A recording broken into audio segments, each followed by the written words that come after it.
এই মুহূর্তের বড় খবর। আগস্টে দুই ভাবে ঢুকবে অন্নপূর্ণা ভান্ডারের টাকা। কারা আগে পাবেন আর কারা পাবেন না, জানুন নতুন নিয়ম। তো বিস্তারিত জানুন এই ভিডিওর মাধ্যমে। তো রাজ্যের মহিলাদের আর্থিক দিক থেকে স্বাবলম্বী করে তোলার উদ্দেশ্যে বর্তমান সরকার সবচেয়ে জনপ্রিয় উদ্যোগ হলো অন্নপূর্ণা।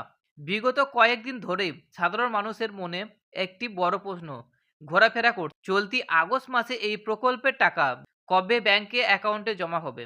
অনেকে বিভ্রান্তিতে ছিলেন যে সোশ্যাল মিডিয়া থেকে শুরু করে বিভিন্ন জায়গায় নানা বিচ্ছেদ তালিকা নিয়ে জল্পনা চলছিল।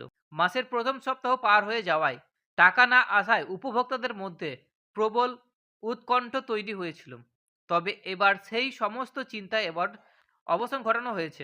রাজ্যের মুখ্যমন্ত্রী শুভেন্দু অধিকারী একটি সংবিধায়ক বৈঠকের মাধ্যমে অন্নপূর্ণা ভান্ডার প্রকল্পের প্রদানের সঠিক তারিখ এবং নিয়মাবলী সম্পর্কে বিস্তারিত তথ্য জনসংক্ষেপে নিয়ে এসেছে। তার এই ঘোষণার ফলে রাজ্যের লক্ষ লক্ষ মহিলা অবশেষে আশার আলো দেখতে পাচ্ছে। কবে ঢুকবে আগস্টের টাকা? তো মুখ্যমন্ত্রীর সাম্প্রতিক ঘোষণা অনুযায়ী আগস্ট মাস অন্নপূর্ণা ভান্ডার প্রকল্পের আর্থিক অনুদান প্রদানের কাজ আগামী 17 আগস্ট থেকে আনুষ্ঠানিকভাবে শুরু হতে চলেছে।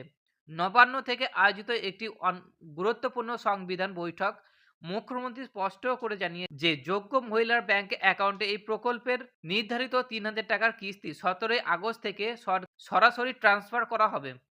এর আগে বিভিন্ন জায়গায় 15 আগস্ট কথা বলা হলেও সরকার চূড়ান্তভাবে 17 আগস্ট তারিখেই সিলমোহর দিয়েছেন।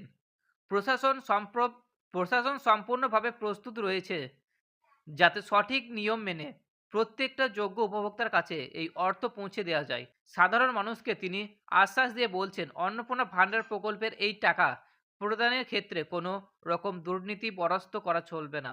স্বচ্ছতার সাথে গোটা প্রক্রিয়া সম্পূর্ণ করা হবে।